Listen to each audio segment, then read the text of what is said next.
सर्व पत्रकार बंधूंचं मनापासून धन्यवाद देतो। आज एसटी कोऑपरेटिव्ह बँकेच्या संचालक बोर्डाची बैठक आयोजित केली होती।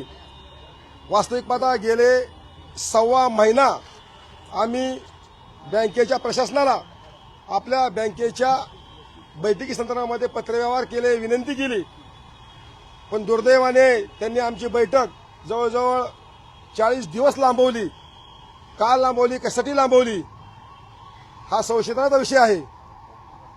आज आपल्या चॅनलच्या माध्यमातून एसटी कोऑपरेटिव्ह बँकेच्या सर्व सन्माननीय सभासदांना या ठिकाणी मी अवगत करू इच्छितो की गेले सव्वा महिना आम्ही एसटी कोऑपरेटिव्ह बँकेचं कामकाज सुरळीत व्हावं।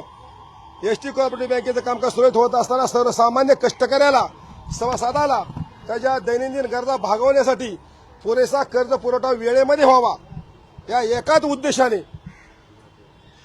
त्यासाठी या आपल्या बँकेमध्ये काय उपाययोजना करता येतील त्यासाठी तज्ञ अभ्यासू व्यक्तींचं मार्गदर्शन घेऊन त्या संदर्भामध्ये कार्यवाही करण्यासंदर्भामध्ये नियोजन आयोजन करत होतो।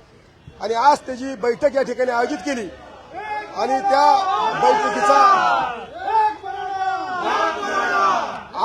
बैठकीचा मीटिंगमध्ये बऱ्यापैकी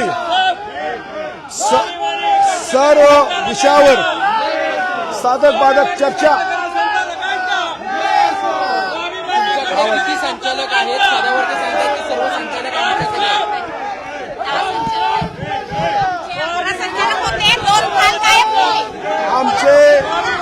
आमच्या बरोबर आमच्या विचाराचे जवळजवळ 11 संचालक होते, परंतु त्यांना काही प्रकारे दबाव आणून प्रलोभन दाखवून त्यांच्यासाठी त्यांना रात्री उचलून नेलं आणि त्यांच्या संख्याबळाचा वापर करून अतिशय चुकीच्या पद्धतीने, मनमानी पद्धतीने बँकेची ही मीटिंग पार पडली।